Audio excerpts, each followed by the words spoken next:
Marliana Purwantini. Saya berasal dari SMK Negeri 2 Purwakarta, Jawa Barat. Saya merupakan mahasiswa PPG dalam jabatan kategori 1 gelombang 2. Saya berasal dari LPTK UNS atau Universitas 11 Maret. Terima kasih. Selamat siang anak-anak. Siang, Bu. Apa kabar hari ini? Alhamdulillah luar biasa. Allahu Akbar. Hadir semua hari ini? Hadir, Bu. Sebelum Ibu mengabsen kalian, Ibu akan mengecek dulu kerapihan pakaian kalian. Sudah rapi belum? Sudah. Jangan lupa cek juga kebersihan di sekitar kalian. Sudah bersih? Sudah. Ya. Nah, minggu ini kita akan belajar tentang materi dinamika pelanggaran hukum. Tapi sebelum Ibu meminjam materi, alangkah baiknya untuk memulai pembelajaran kita berdoa dulu. KM silakan dipandu untuk berdoa. Sikap sebelum belajar dimulai, berdoa dalam hati mulai.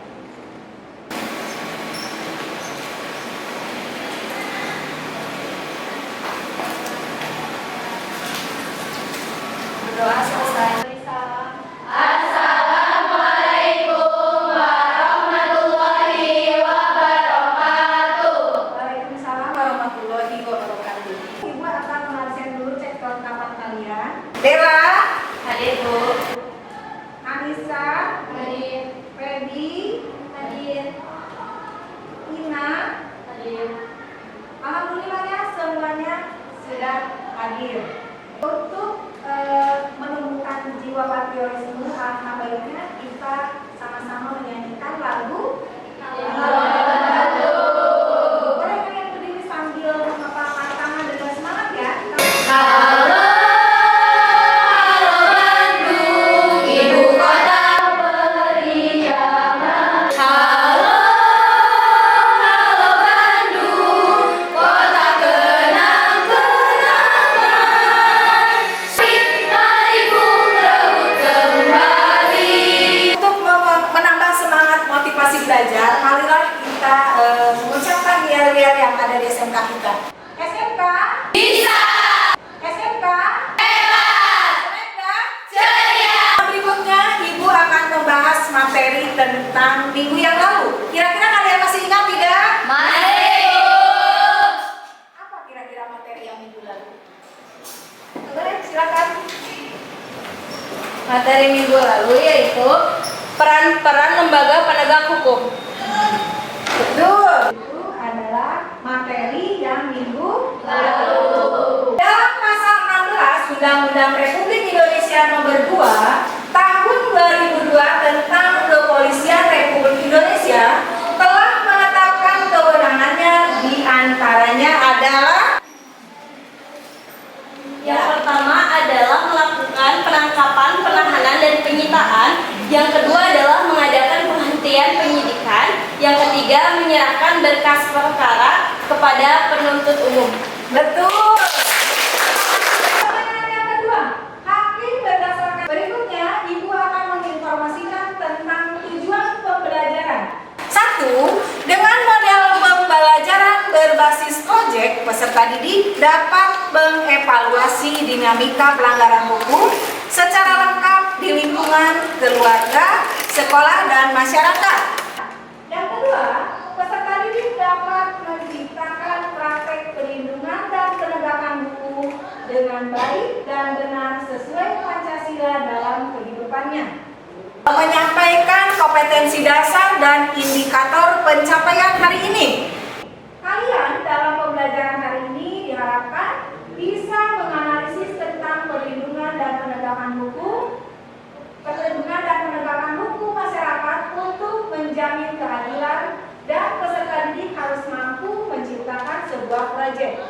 Kira-kira proyek apa yang sudah Ibu tugaskan kepada kalian? Proyeknya yaitu observasi. Materi kali ini adalah dinamika pelanggaran hukum.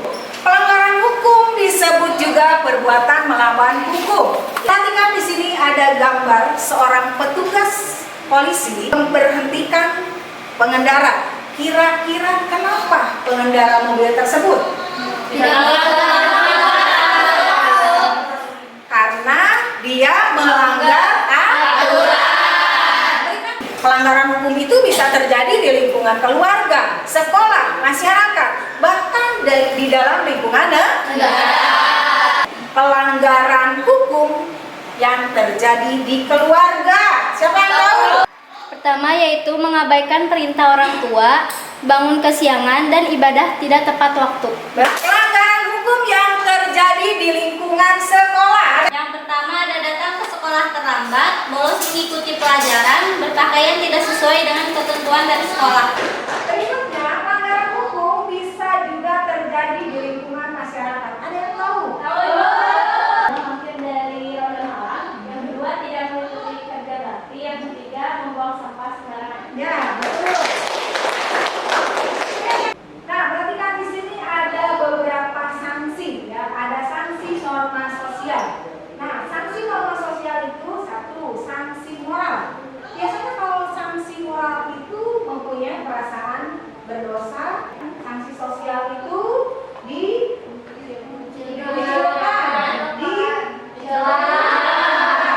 Kenapa dikucilkan? Karena orang tersebut sudah melanggar aturan yang ada di lingkungan masyarakat. Nah, sekarang Ibu akan menayangkan sebuah video pembelajaran, ya. Kalian simak video. Oke, dinamika pelanggaran hukum.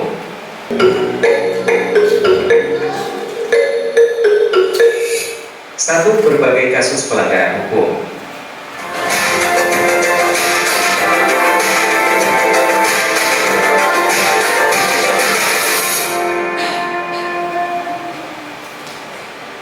Anda tentunya pernah mendengar peristiwa pembunuhan dan juga perampokan yang terjadi di suatu daerah. Anda juga tentunya pernah melihat di televisi seorang pejabat negara ditangkap karena melakukan korupsi. Nah, pembunuhan, perampokan, dan korupsi merupakan sebagian contoh dari pelanggaran hukum. Apa sebenarnya pelanggaran hukum itu? Mengapa terjadi pelanggaran hukum?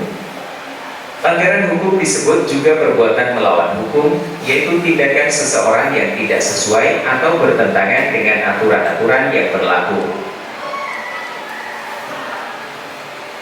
Dengan kata lain, pelanggaran hukum merupakan pengingkaran terhadap kewajiban-kewajiban. Tadi sudah Ibu tayangkan, ya, video pembelajaran, dan kalian sudah melihat. Kira-kira ada yang bisa menganalisa dari video pembelajaran tadi? Jadi, tadi ada pengemudi yang diberhentikan oleh petugas polisi yang ternyata tidak membawa surat-surat yang lengkap sehingga orang tersebut mendapatkan kartu tilang dari petugas polisi tersebut. Ya, betul. Nah, kemudian berikutnya, tadi setelah kita mempelajari materi dan video pembelajaran, Ibu akan membentuk menjadi beberapa kelompok, ya. Satu kelompoknya itu berjumlah 4 sampai 5 orang. Silakan kalian buat kelompok masing-masing. Nah, silakan buat kelompoknya. Datang aja saya di sini. Ya, satu kelompoknya 4 sampai 5 orang, ya.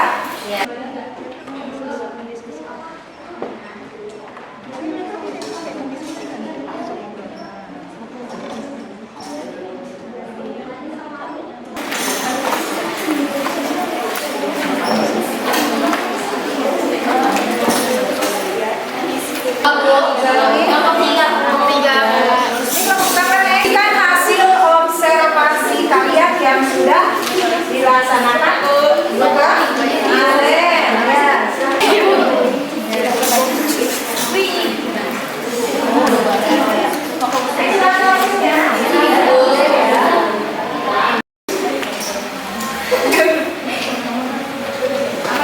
Kalian diskusi sudah beres? Sudah. Silakan ada satu kelompok yang mewakili untuk mempresentasikan hasil proyek yang sudah kalian kerjakan. Silakan kelompok berapa yang akan tampil? Nah, pada saat nanti kalian sedang presentasi, Ibu akan memberikan beberapa poin penilaian ya. Di antaranya adalah nilai pengetahuan, nilai sikap, dan juga nilai keterampilan. Nah, silakan.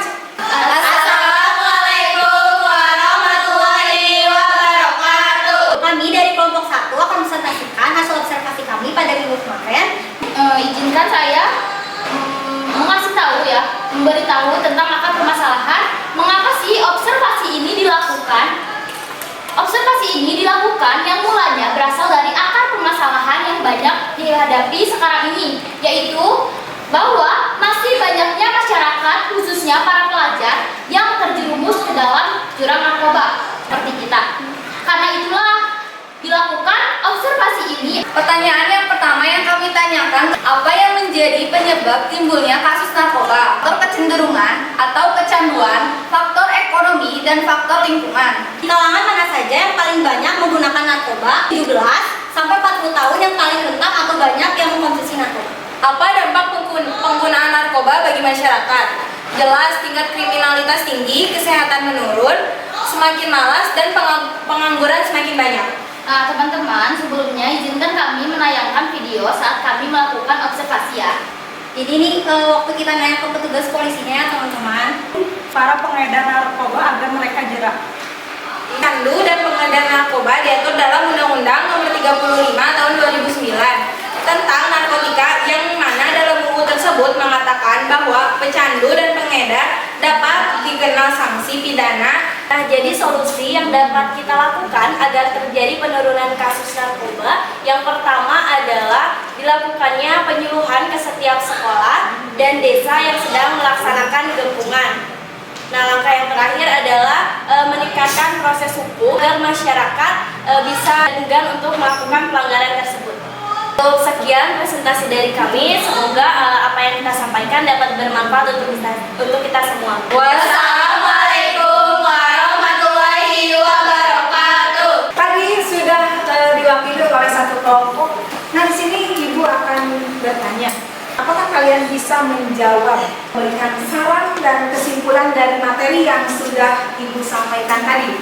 Masukannya agar penegak hukum lebih bersikap adil, tertib, dan tegas kepada masyarakat agar pelanggaran hukum di Indonesia tidak terjadi lagi. Ada yang mau memberikan saran? Boleh? Silakan berdiri. Semoga pembelajaran kedepannya bisa menjadikan kita lebih baik lagi dan menumbuhkan kedisiplinan bagi diri kita. Ya. Akan memberikan kesimpulan dari sebelum materi. Yang mau memberikan kesimpulan berdiri.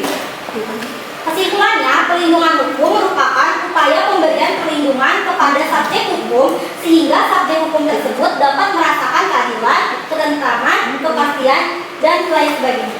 Nah, kemudian di sini Ibu akan menginformasikan materi untuk minggu yang akan datang. Nah, materi untuk minggu yang akan datang yaitu tentang IP. Apa itu IP? Ada yang tahu? Ibu kirim di GCR materinya atau di WA group ya. Berikutnya Ibu akan memberikan tugas kepada kalian, yaitu tugas LKPD yang ada di LKPD yang sudah Ibu kirim di GCR dan juga grup WA. Ibu akan bertanya, apa yang kalian rasakan atau perasaan seperti apa yang bisa kalian rasakan pada saat kalian belajar di materi yang ini? Perasaannya senang, dulunya kan kita lebih sering belajar di ruangan kelas ya Bu. Sekarang kita belajar di luar, jadi kita punya pengalaman baru, dan untuk metode belajarnya juga nggak monoton. Jadi sering-sering kalau bisa. Perasaannya senang Bu, tentu saja senang seperti yang udah Dewa katakan. Terima kasih kalian sudah menyimak materi pembelajaran hari ini. Mungkin hari ini akan lebih baik lagi untuk masa yang akan datang. Amin. Sebelum kita mengakhiri pembelajaran ini, alangkah baiknya kita berdoa. Silakan Kak Emri, Pak. Pulang, berdoa dengan hati mulai. Berdoa selesai, memberi salam.